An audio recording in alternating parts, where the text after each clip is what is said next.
Okay, perfect. So Eddie and Richard, are y'all on the line? Yeah, this is Eddie. This is All right, Richard. Eddie. Oh, perfect, perfect. So for today, we're gonna get started with our next panel. So this is gonna be a fireside chat with two amazing founders of Mindsight.io, and I've connected with them. I want to say with Eddie the past 2 years, but with Richard the past year, and we've been engaging and just increasing our relationships and the things that we have going on. So for today's fireside chat, we'll be talking about the lack of diversity that we see within engineering. So before we get started, I'll just hand it over to Richard and Eddie to give brief introductions of yourself, and then we'll get started into the questions. Thank you. Yeah, my name is Eddie Reyes. I am co-founder and CTO of Mindsight, and I am also the founder and organizer of the Austin Hispanic Hackers meetup. Austin Hispanic Hackers has been doing cool things in Austin, Texas for about 5 years now, and we've been based out of Capital Factory for around the last 3 or 4 years. I lose count over the years. Yeah, our group's mission is to provide a safe and encouraging place for the Latinx engineers or the Latinx folks that want to enter the tech industry or are curious about the tech industry, a safe place for us to get together, help each other out, collaborate, learn together, help each other succeed, do cool things together. And our company Mindsight, one of my other passion is building tools to help software engineering be easier and be more accessible to everybody. And we're building tools to help folks that have software products better serve their VIP customers by giving them a very specialized VIP experience with specialized monitoring tools and direct insight into what their customers are doing inside their products. Cool. Right, Yeah, and my Richard. name, this is Richard Chan, CEO and co-founder of Mindsight. I'm also executive director of outreach at the Anthropocene Institute, so one of the sponsors of this event for this year. And so, today we're here to talk about diversity in engineering, and the interesting experiences that you go through as a founder, as a diverse founder in this country.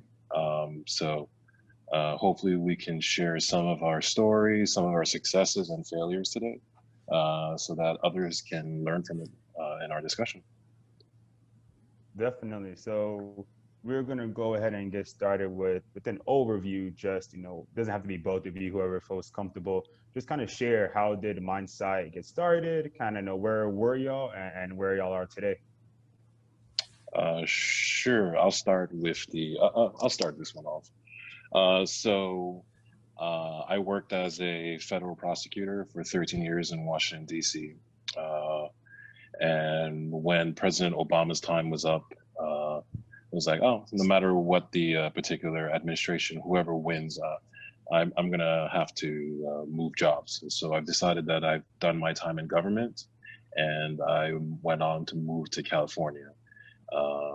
And when I moved to California, I reconnected with Eddie, a high school, college friend of mine. We've been friends for over 20 years now. And, at this point in our careers, we've had enough experience working for someone. And this was actually, I've already done 2 startups before that. And we decided that, hey, why don't we work together and try to do something special? And I can let Eddie finish the rest of the story on some of the technical reasons why we did it. Yeah, basically, I had another company that called Tasker that is actually around still today and serving its customers.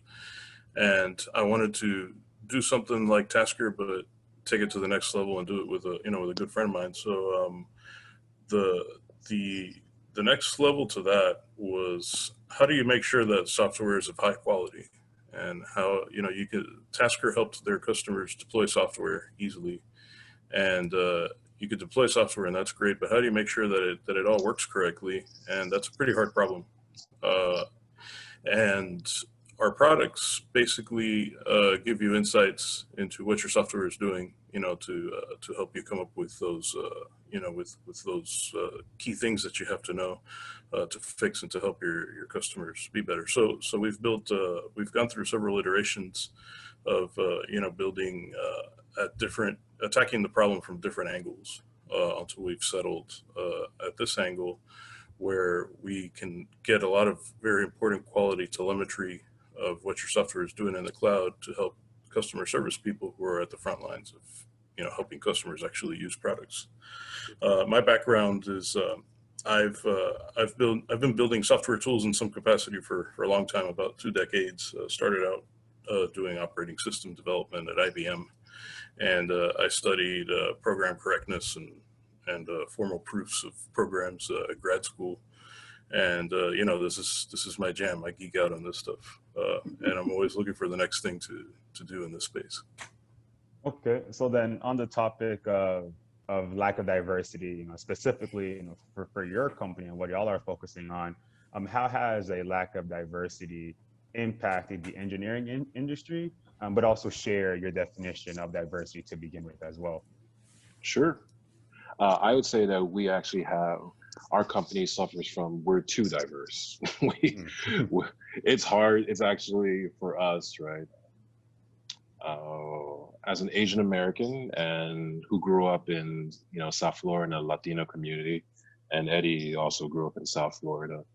One of the 305 represent.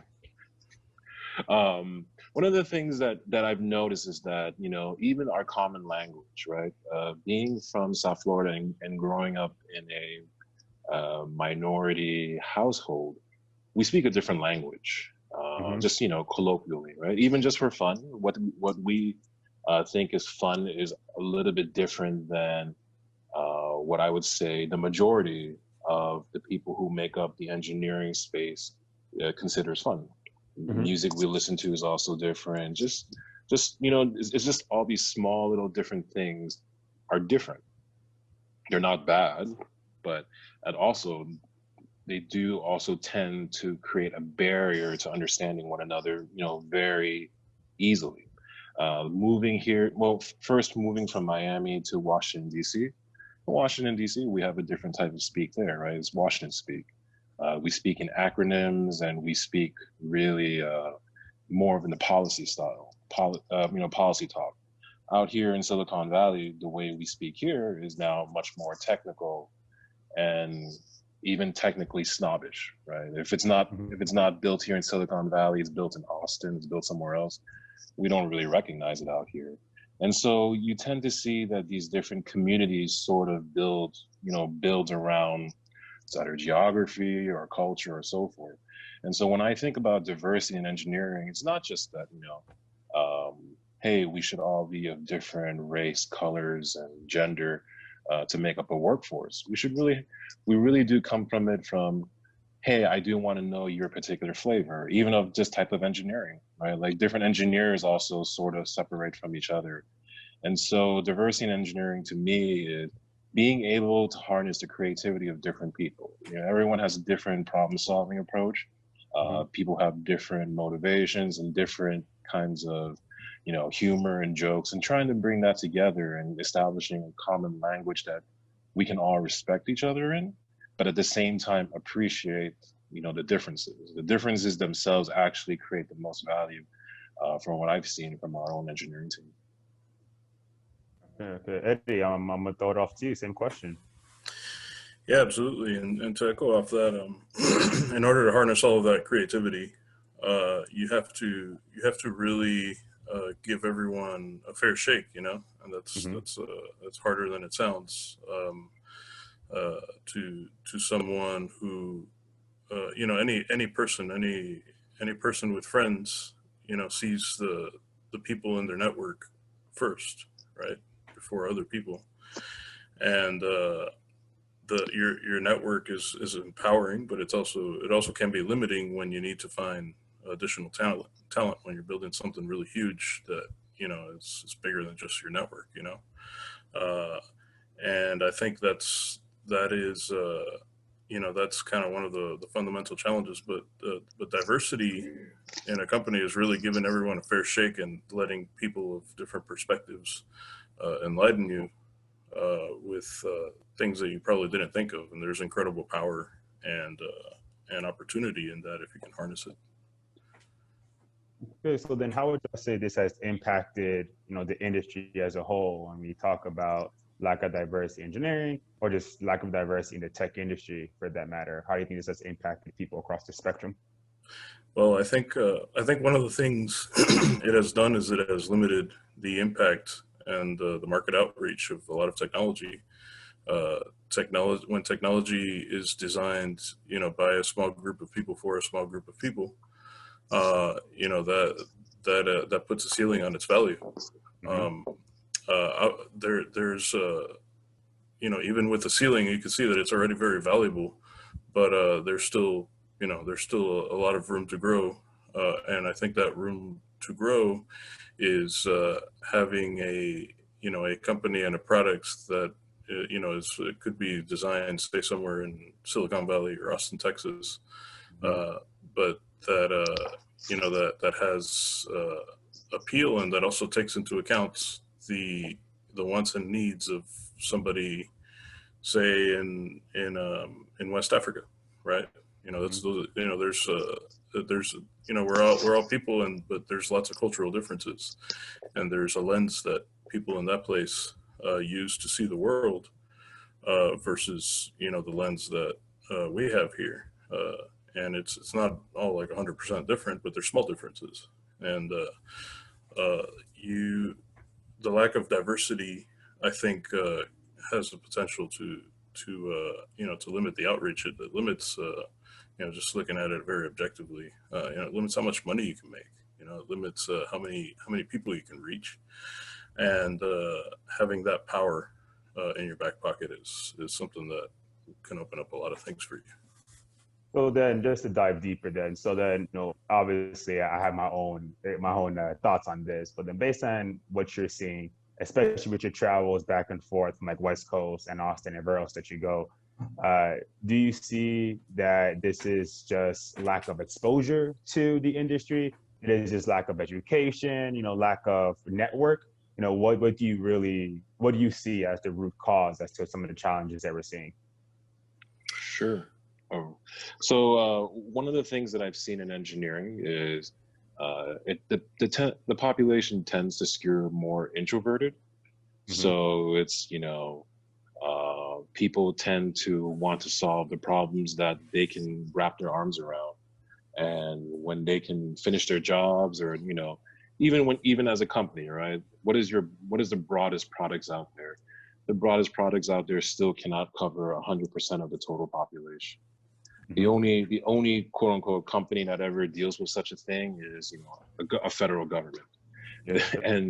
and we can see how inefficient they can be in trying to categorize, 100% of our population is our customers, and so we have to think very broadly around that. So when it comes to engineering, when it comes to companies, I've been fortunate enough to work in West Africa, Europe, South Korea, Japan, China, and South America. And something that I've noticed between all the different engineering, different engineering disciplines and the different engineering mm-hmm. geographies, problem solving is the common thing. Problem solving is what they all are trying to achieve, but the problems that they encounter in their daily lives are just very different in every geography. I mean, overall, it's kind of the same, but they all approach it in a very different style. Having all those different styles be able to meet one another, a conference can only really accomplish so much. You see people for a couple of days and so forth. Mm-hmm. Being able to actually have engineers visit other places around the world and take a look at how you do problem solving in West Africa is very different than how you would do problem solving in East Africa. It's just there's a different approach to it. In Europe, because of some of the challenges that they face as so many different cultures packed into one area, you see this really cool collaborative foundation socially, where people after work will come together and drink wine or have coffee and actually want to spend time socializing. And that socializing actually integrates a multicultural team much quicker than, over here per se. We have a in team within the United States, and then maybe we have an outsourced team, Eastern Europe or India. It's very hard to actually integrate those sides together besides having your meetings, your daily stand-ups. So those are some of the challenges that I've seen from having a diverse engineering community. But the one thing that's sort of in common is that everyone is all about problem solving. We just kind of have to respect the way we approach the different problems that we see. So then let's flip that on the head. And do you know, or would you recommend any group individuals that are kind of spearheading the lead to make it more inclusive, to make it more, not necessarily diverse, but make sure that we're not leaving people behind as we move forward in this industry? No, I'm not in any real tangible way, right? Like how we approach diversity in this country, it's still lacking in nuance, I think. Mm-hmm. I think the ideas and the startups that we've listened to today are some of the most important things that our country should actually listen to. And here in Silicon Valley, everybody thinks that, oh, if you're a VC and you have money, you're the most powerful element in Silicon Valley. Mm-hmm. It's just not true. You can have all the money in the world, but you can't do anything without smart individuals, motivated individuals, people who are willing to put their professional lives on the line by doing a startup. That is the most important asset that we have as a country that makes the United States outcompete most other countries every single time. Now we have nowadays, unfortunately, the system is sort of going a little bit backwards where, yeah, we do think people with money, VCs are more important, and they've sort of systemized our startup system. So now it's a lot more regimental. It's not actually that interesting. Unfortunately, that has pushed us backwards in being competitive. And now we see other countries who've adopted the Silicon Valley model starting to outpace us. And when you say adopt the Silicon Valley model, what exactly do you mean? So I host many Japanese executives and Chinese executives here in Silicon Valley. They take tours of Stanford University, which I'm affiliated with as well, and with Anthropocene Institute as an executive director there. What we do is we actually host, foreign executives and try to instill in them, what about Silicon Valley? And this is, very selfish, but what about Silicon Valley makes it so special that we've been able to create all this wealth and this innovation over the past 40 years? And the answer typically is, it's the unstructured form of engineering that we do, which is allow the engineers and allow the different teams to come together on their own. Don't try to always instill this weird, like, hey, this is what the product needs to look like. This is, it's this really chaotic and complex form of coming together, looking at a problem, all sort of convincing each other this is how we should solve the problem, and then allowing themselves to also fail as you're trying to achieve the end. This ability to fail really allows you to learn. That's the most you're going to learn throughout that process. Once you succeed, that's cool. But when you're failing and you keep learning from that particular instance, that's actually quite powerful. Most countries do not accept failure as a result. And if you fail, the project's over, you're getting your funding pulled or whatever, right? Yep. They're going to pull out right there. Not in this country. You're allowed to fail. And out here, it's a badge of honor if you have failed. And so that's something that we try to teach others. Okay, so then Eddie, I'm gonna throw it over to you and bring up Hispanic Hackers. Do you do something similar within Hispanic Hackers? Do you do something different? Kind of what are your thoughts there to ensure that we're not leaving majority of the population behind and we're allowing them to continue with the trends that we're seeing? Yeah, what I'm trying to do with Hispanic Hackers is I'm trying to establish the the virtuous cycle of wealth. If you've never heard of that, just Google it and you'll find some pictures of it out there. That's another way that people describe Silicon Valley. And it's a description of the networks that existed that started up the tech industry really in Silicon Valley. And there's some very successful companies early on that then further kind of opened their hands to their neighbors and invested and helped empower other people to start more companies, who then opened their hands to their neighbors and then also helped them establish and invest in more new companies. And that took decades to establish in Silicon Valley. And Hispanic Hackers is trying to kickstart and bootstrap that cycle, at least here in Austin within the Latinx community. We're starting from a very different starting point, I guess you could say. But there's definitely there's been a lot of people in the community that have come and opened their hands to each other to help each other out. And on a very just fundamental level, we just try to give folks the tools to participate in this ecosystem and to get in on the ground floor wherever they can. And in some cases, it's changed lives. There's this guy that used to be a farmer, out in a place called Llano. Here they say Llano, but I always want to say Llano because I speak Spanish. But whatever. Anyway, he had a crazy idea. He wanted to build drones for his boss to find lost cows, and he came to Hispanic Hackers, and I threw him some books about Unix command line and programming, and he ended up just like learning all that stuff, and his life completely changed because he really loved it, and he dived in deep, and was able to do something else for a living. On the side, he used to just kind of do like janitorial services, and that's what I'm talking about. That's how this is really, really ground floor stuff. But my dream is that in a few decades there will be this powerful and valuable network that we've been able to build because of this.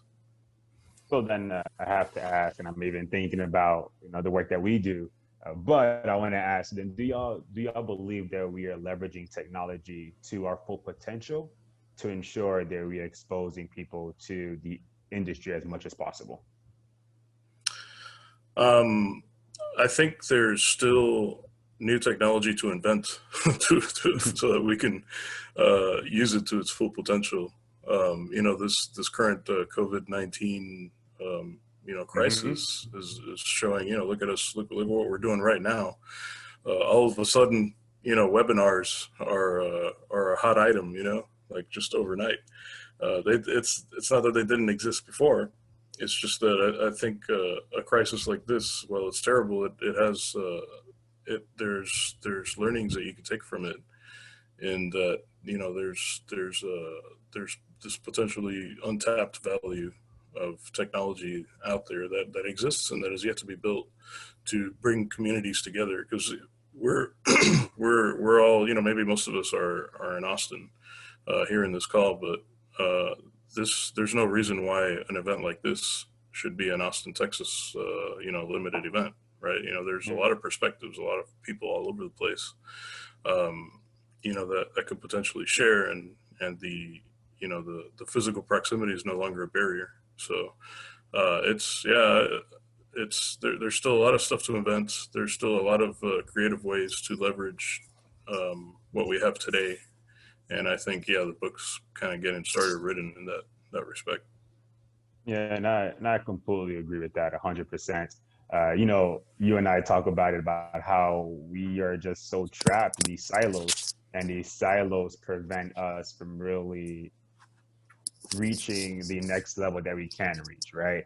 Because the moment we expose everybody to everything, well, now you got more cooks in the kitchen, right? Now you got more ideas. Now you got more opportunities to create innovation. And that's how you breed innovation, by allowing those who know nothing connect with those that know something. And then now they're going back and forth. And now the student becomes the teacher, right? And now you're able to learn from them and now we create this whole new ecosystem.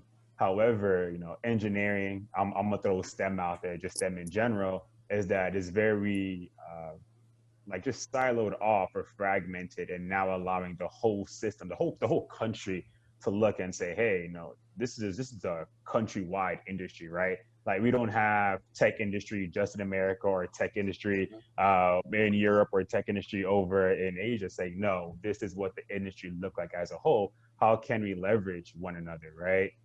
So Richard, Eddie kind of said that there's new technology that needs to be created for us to really reach our full potential. But what about you? Do you think that we're leveraging technology the way we can? Do you think we need to make some changes, some tweaks? What are your thoughts? I approached it a little bit differently. One of the things that I've noticed is that everywhere I go, people do want to leverage technology, and people want to get into the technology field. It's not just diverse populations. It's just even the underprivileged, right? People who have been left behind. One of the proudest things that I've been part of with Mindsight is our first employees at Mindsight are, the terminology here used in the Bay Area, they're called the working homeless. So there are people who are working, but still cannot afford rent out here in the Bay Area because it's just so expensive. And they wanted to change their lives and get into technology because the earning potential was higher, and they really want to stay here in the Bay Area. This is a dream of theirs, but they just could not afford to actually live in a quote unquote house. So they had to live in their van. So one of the first things that we've done was, this is when we were very early on in our company. I talked to them, became friends with them, and said, hey, I see that you're trying to learn, software engineering. Would you like to work on a project within our company just to, try it out to see if it's something you like? And so Eddie coached them, and they spent a lot of time making sure that, they knew they got their foundation right, and that they were able to, we were giving them enough of a challenge where they're learning something, but at the same time, not overwhelming. They eventually, after they finished their project with us, they actually went on and they got a job at, I forgot what the name of the company is. It's a larger company out here. Hubu. It's called Hubu.com. Hubu. Okay. Yeah. And so now I see them around sometimes at the local.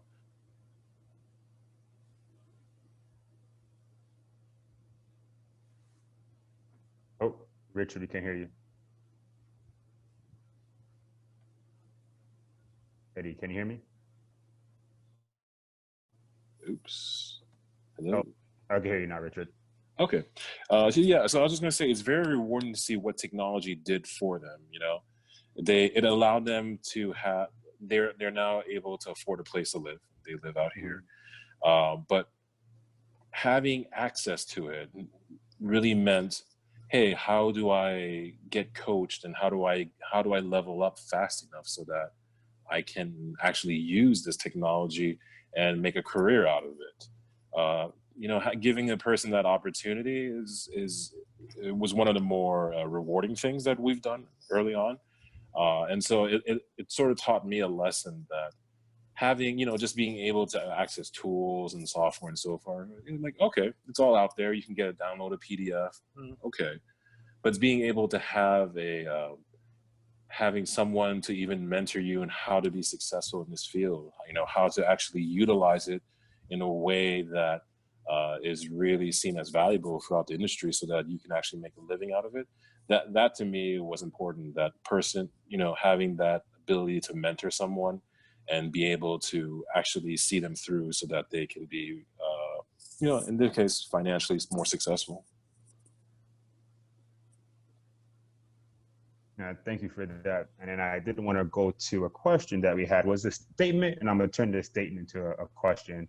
So the statement is from Pamela regarding Richard's point about being allowed to fail. There are stats that support that many women in tech are not allowed to fail like male counterparts. So then first is, do you have any comments on that? And then the question is, how can women create safe places so they can fail? Oh man, I directly see that actually. One of the most difficult so my mentor, my professional mentor, is actually a female executive. And the reason I sort of gravitated toward her was she had to work harder than any of her peers to achieve the success that she got. Nothing was given. Everything that she achieved was either through hard work or, you know, a little bit luck. But then what also happened was she found a male mentor who also saw the type of potential that she had and made sure that she had a pathway to success along the way. And her story to me was very personal, because as someone, you know, as someone who's a minority in this country, you know, if you don't see my name, if you don't see my face, I don't think I have too much of an accent. You know, everyone would be, oh, sounds nice. Oh, your name is Richard? Oh, very cool. As soon as, but my father always taught me, as soon as they see your last name, as soon as they see your face, you're going to go through different barriers in this country. It's not overt. They're not going to be, you know, calling you names and so forth, but you will not, there are certain clubs that you will not be able to join just because of, hey, this is how it is. Don't let that be a barrier to you being able to join it. Use it as motivation to always know that you have to outcompete someone. What I've also learned is now females have that in our industry. It's a very, very deep thing where um, people still sometimes say like, oh, wow, you're an actual engineer. Or like, you know, engineering. Wow, that's pretty cool. And it's some of the most, you know, it's probably, that's the only place where you can get away with saying something like that in any industry, was toward a female employee. And the engineers, they're the people who say that are not saying it out of, you know, spite, or not saying it out of malice. It's out of ignorance. It's just, it shows that in our field that, you know, it's still so uncommon that it's still jarring when, you know, it's still jarring when they say a female is able to do engineering. So let alone, especially if you're failing, if you're allowed to fail. If one of the panelists that we had scheduled here that was sponsored by Anthropocene was Leslie Dewan. She's a MIT graduate, doctor in nuclear engineering, and she was part of a company that did nuclear power, small scale nuclear power startup. And yeah, it didn't succeed, but the type of public backlash that she got as a female CEO, female nuclear engineer, was really jarring to witness as a, you know, as a compatriot. It was very unfair and very personal. And so I do agree that in our field, we still have a lot to learn. Unfortunately, because we're dealing with something so high valued as, you know, startups and IT and engineering, the stakes are also pretty high. But that means that we need to be able to integrate an entire, more than half of our population into this value chain. And what I would say to that, Pamela, is that we actually have our next panel starting at 3:30. It's talking about leveraging your implicit bias and what does that look like. So stay tuned for more information on that. But I do have another question as well for you all. So the next question is, what are some of the skills or aspects of engineering that we need to be teaching our students, our children, you know, the future generation when it comes down to engineering? I would say a fundamental skill. A fundamental skill, I think, is be comfortable with math, not necessarily just like, you know, yeah, I mean, do your math homework and all that, but mathematical thinking will give you a very, very good foundation to consider an engineering career. You know, I studied computer science, and there isn't like I'm not doing like complex math all the time, but the style of thinking that math inspires is like the core programming and putting together programs to do things. So having a way to be, for math to be fun for children, I think is a key way to to keep them thinking that way. And if they're interested, they'll gravitate toward an engineering career. Any specific programming skills or languages? If you're talking about youngsters that are ready to to start diving into code, I have a 4-year-old, so that colors my for say like teenagers, I would say learn JavaScript, because JavaScript and React.js, that's the quickest way to put together web applications. So for instance, right now for this for the COVID-19 crisis, a teenager put together a website very early on that had growth charts and numbers, and that ended up being one of the most popular and referred to websites for like the latest COVID-19 stats, which by the way are way more informative than the CDC's own website, and have a lot more data, and it's easier to slice and dice and explore. And that was used by what? It was used everywhere. It was shared in the news media. It was it became pretty widespread, and it's higher quality than the CDC's own website. That was put together by a teenager who learned how to code. I don't know how long ago. I just know that the creator was very young, and all you need for that is you just need to learn a little bit of JavaScript, React.js, and be comfortable with data, manipulating data, maybe databases, SQL databases. Those are good skills. I'm gonna dive a little bit deeper here before I get to you, Richard. So then here in Austin, we see, general, but here in Austin, with the work that we're doing, we see a big push in low code, right? So no longer focusing on the overall code or the longevity of the code, but more so making it easier for people to learn and kind of put up whatever type of application they want. So then where do you see the future going with low code? And do you see something else on the horizon that we haven't even addressed yet? Well, yeah, low code is actually super interesting, and it's becoming more and more useful. And low code it definitely lowers the bar for someone to be able to contribute, and without having a very deep background. But again, it goes back to the core of mathematical thinking, and even in putting together a graphical low code diagram of something, there's the whole process and the flow of things, and that that does have some that does require a little bit of mathematical thinking, in concept at least. I think since low code is so easy, the selling point is that it can be picked up by anybody. And if you ever need to reach for it, you reach for it and you do it, right? If you learn a programming language, that has a little bit higher of a barrier of entry, but has value like right now. Like people are hiring for that stuff. We know that in Austin, right? Yeah.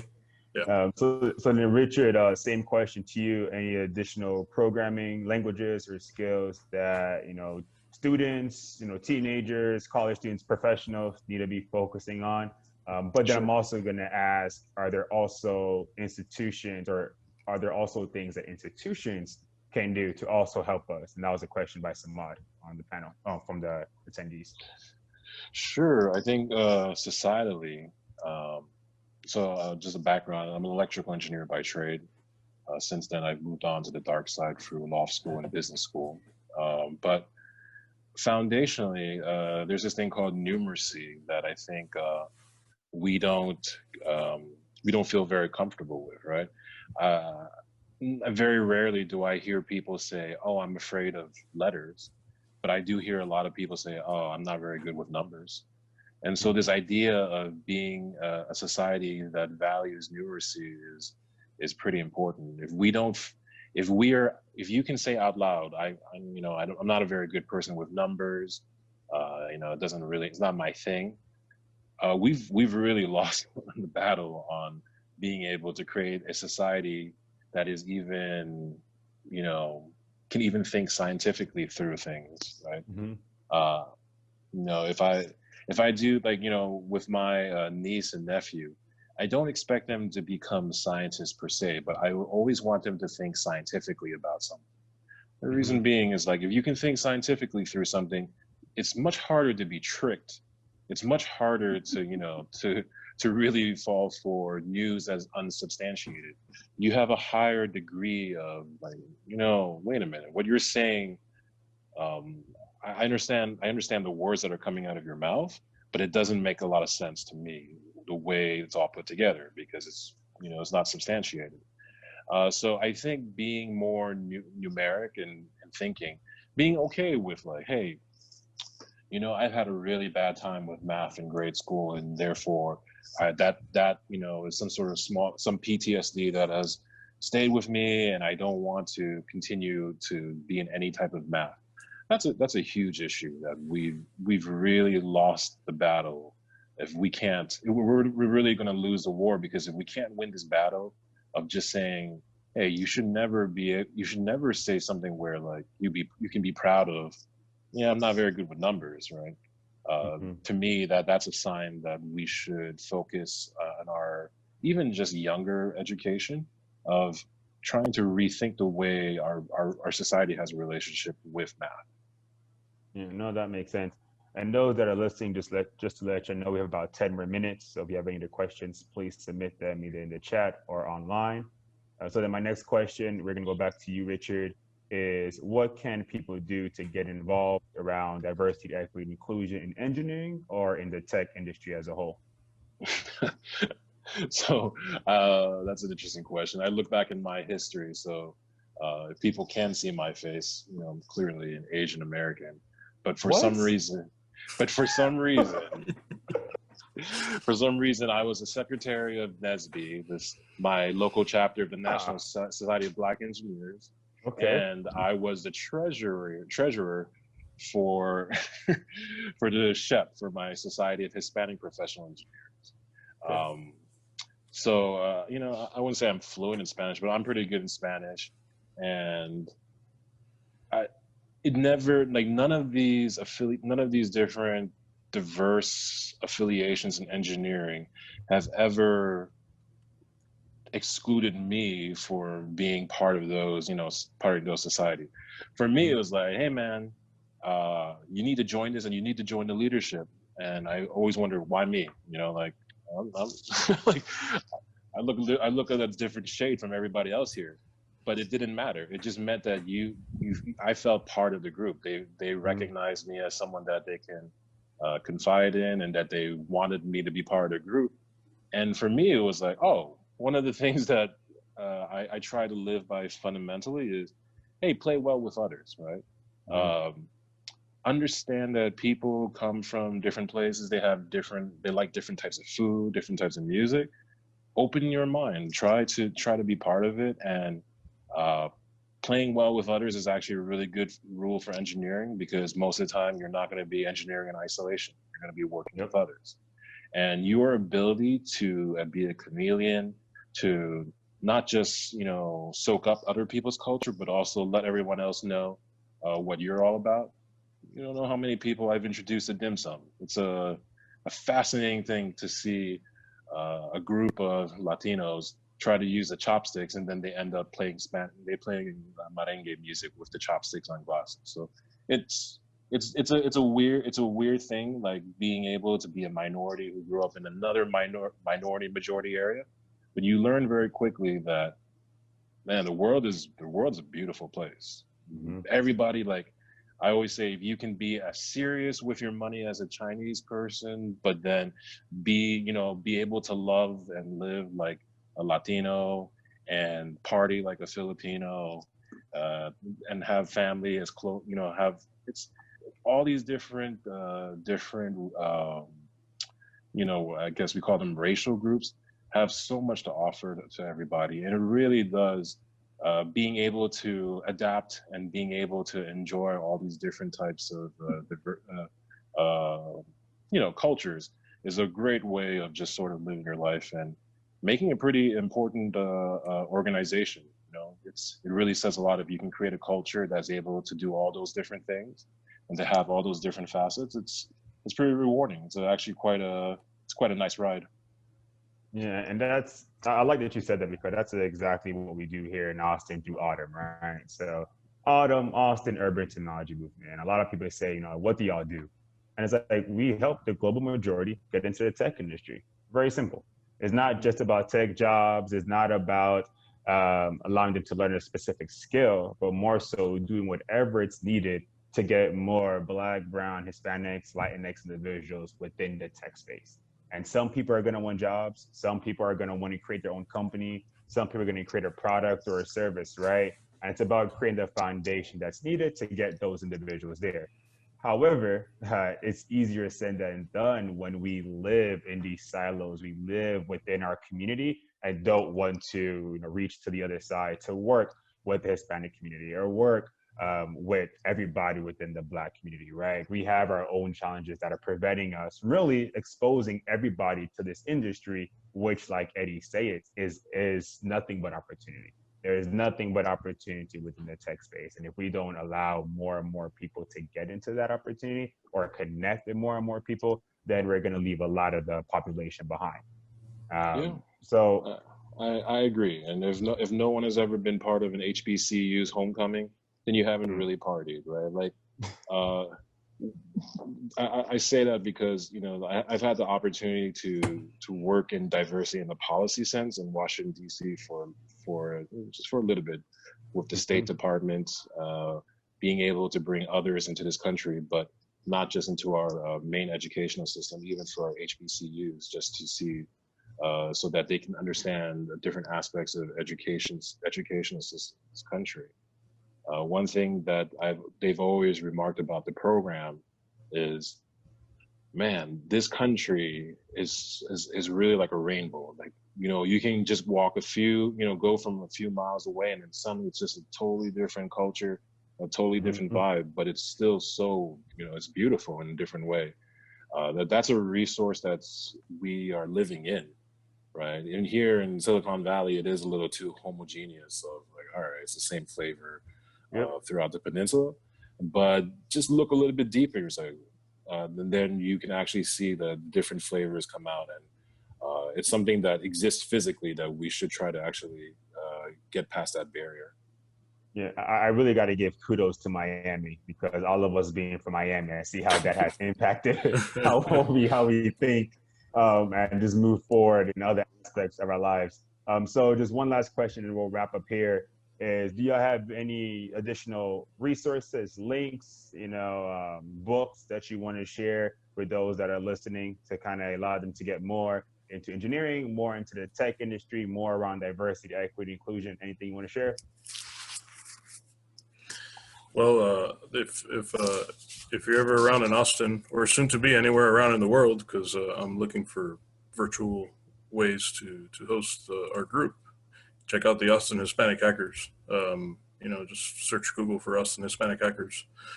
We do events in Capital Factory every fourth Monday evening of the month, when there isn't a pandemic, threatening everybody. And yeah, we're actually expanding our events to have regular social events and other kinds of ways to connect with folks. And I'm going to put a link out in the chat to join our Slack group, Hispanic Hackers Slack group. And I would also add on to the Hispanic Hackers group. I know that Eddie's not a great marketer per se, but he's actually personally responsible for many individuals getting technical jobs in the diverse community. He does technical interviews, and he works with people one-on-one to make sure that they're confident enough to actually, apply for these jobs and be able to tackle the interviews and do them successfully. So that is a big public service that he does for free every month for the Austin community. Yeah. Love Eddie. So we do what we do, Eddie, and I need to link up with you, by the way, to talk some more. So we'll do that. Yeah, for sure. Richard, any other last minute comments, questions? No, but statements, I would say. I really appreciate the opportunity to be associated with Autumn, and we're a proud sponsor. The Anthropocene Institute is a proud sponsor of Autumn. And, we hope to be able to to see you guys in another event, hopefully in person next time. Yeah, no, definitely. Well, appreciate you all. Thanks so much.